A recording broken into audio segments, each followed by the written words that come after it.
بژاردەکانی قائەنی بۆ یەکێتی و پارتی ئاشکرا دەکرێت. پەرلەمانتارێکی یەکێتی لە دادگای فیدراڵی سکاڵا لەسەر ڕێبەر ئەحمەد تۆمار دەکات. دادگای فیدراڵی عێراق ڕایگەیاند یاسای نەوت و غازی هەرێمی کوردستان دەستوری نییە. سڵاوتان نەبێ لە شارپرێسەوە هەواڵی ڕۆژتان پێشکەشەکەم. کادرێکی باڵای یەکێتی نیشتیمانی کوردستان بژاردەکانی قائەنی بۆ یەکێتی و پارتی ئاشکرا دەکات و ڕایدەگەێنێت ئیسماعیل قائەنی فەرماندەی فەیلقی قودسی سوپای پاسداران چەند ئۆفەرێکی بە یەکێتی و پارتی داوە ئەگەر نەبنە پشتیوانی لایەنێکی شیعەکان و ململانەکە بۆ خۆیان جێبێڵن. ئەنوەر حسێن کادری باڵای یەکێتی ڕایگەاند ئیسماعیل قائەنی بەڵێنی بە پارتی داوە کە کێشەی نێوان هەرێم و بەغدا لە ڕووی بودجەوە چارەسەر دەبێت و 200 ملیارەکە بەردەوام دەبێت و بە یەکێتیش بەڵێنی دووبارە پێدانەوەی سەرۆک کۆماری داوە. وتیشی فەرماندەی فەیلقی قودسی سوپای پاسداران کە هاتوتە سلێمانی و هەولێریش بەڵێنی داوە کێشەی کورد لەگەڵ لایەنەکانی تری پارێزگای کەرکووک چارەسەر بکات. ڕۆژ بە ڕۆژ کێشەکانی پێکهێنانی حکوومەتی داهاتووی عێراق قوڵتر دەبنەوە و تا ئێستا لایەنە سەرەکیەکان نەگەیشتونەتە ڕێکەوتن لەسەر دیاریکردنی سەرۆک کۆمار و سەرۆکی حکوومەتی داهاتوو. ئەندەمێکی پەرلەمانی کوردستان ڕایگەیاند لە ساڵی 2020ەوە سکاڵای لەسەر ڕێبەر ئەحمەد وەزیری نەوخۆ و کاندیدی پارتی بۆ سەرۆک کۆماری عێراق تۆمار کردووە. بە هۆکاری سیاسی سکاڵاکە نەجوڵێنراون بۆیە پەنا بۆ دادگای فیدراڵی دەبەن ئەگەر پێویست بکات. کاروان گەزنەی پەرلەمانتاری یەکێتی لە پەرلەمانی کوردستان ڕایگەیاند لە 11ی چواری 2020ەوە سکاڵای لەسەر ڕێبەر ئەحمەد تۆمار کردەوە چونکە دەسەڵاتی گشتی لە پێناو بەرژەوەندی شەخسی بەکارهێنەوە. وتیشی سکاڵاکە لەسەر ئەوە بووە کە لە نەتەوەی گرتوەکان بڕەپارەیەک بۆ هەرێم دابینکراوە بۆ ئەوەی مانگی سووری نیشتیمانی پێدروست بکرێت. بەڵام ڕێبەر ئەحمەد پارەکەی وەرگرتووە و ڕادستی دەستگای خێرخوازی بارزانی کردووە کە دەستگایەکی حیزبیە. پەرلەمانتارەکەی یەکێتی ئەوەشی خستە ڕوو سکاڵاکە لەو کاتەوە لای داواکاری گشتیە و بە هۆکاری حیزبی نەجوڵێنراوە. ئەگەر داواکاری گشتی سکاڵاکە نەجوڵێنێت لە دادگای فیدراڵی سکاڵا لەسەر ڕێبەر ئەحمەد تۆمار دەکات. ڕێبەر ئەحمەد وەزیری ناوخۆی هەرێم و کاندیدی پارتی بۆ سەرۆک کۆماری عێراق و کاندیدکردنەکەی دوای ئەوە هات بە بڕیاری دادگا هۆشیار زێباری لە کێبڕکەی پۆستی سەرۆک کۆماری عێراق دوورخرایەوە.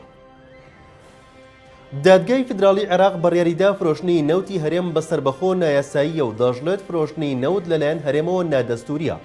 ئەمڕۆ دادگای فیدراڵی عێراق لەسەر داوای پەرلەمانتارێک سەبارەت بە فرۆشتنی نەوتی هەرێم کۆبوونەوە و بڕیاریدا فرۆشتنی نەوتی هەرێم سەربەخۆ نایاساییە و پێچەوانەی دەستوری عێراقە.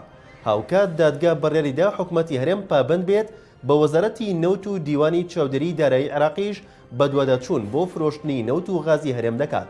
لە ڕابردوودا هەریەک لە وەزیری نەوتی عێراق و ئەندامێکی ئەنجومەنی پارێزگای بەسڕە و چەند پەرلەمانتارێک سکاڵایان لەسەر سەرۆکی حکوومەتی هەرێم و سەرۆکی پەرلەمانی کوردستان و وەزیری سامانە سروشتیەکان و وەزیری دارایی عێراق سەبارەت بە نادەستوری بوونی یاسای نەوت و گاز فرۆشتنی نەوتی هەرێم بە شێوەی سەربەخۆ تۆمار کردبوو. ئەندامێکی سەکردایەتی پارتی دیموکراتی کوردستان لەسەر بڕیارەکەی دادگای فیدراڵی سەبارەت بە نایاساییبوون و نادەستوری فرۆشتنی نەوتی هەرێم هاتە دەنگ و ڕای دەگەێنێت. دادگای فیدراڵی کافرە. لە وتارێکدا ئاری هەرسین ئەندامی سەرکردایەتی پارتی نووسیوێتی سەبارەت بەو هەواڵەی بڵاوبووتەوە کە گوایە دادگای فیدراڵی بڕیاری داوە فرۆشتنی نەوتی هەرێم بە سەربەخۆ ناقانونی و نادەستوریە. ئەم بڕیارە یان ئەم لێدوانەی دادگای فیدراڵی کوێی دەستوریە. عەجەبە داگیرکردنی نیشتیمانی میلەتەن قانونیە، جینۆسایدکردنی میلەتێک قانونیە، وەک میلەتی سەردەست خۆت بکەیتە کوێخە بەسەر میلەتی بندەست و خۆت بەخوا بزانی و هەرچی مافی خوای یەکتایە کە پێی داوە لی بسەنیتەوە ئەمە قانونیە. خۆت غیرەتی داگیرکردنی نیشتیمانی کوردانت نەبێت ئینگلیز و فەڕەنسا لەسەر سینیاک ئەم بەهەشتی سەرزەویەت بە دوو دەست پێشکەش بکەن.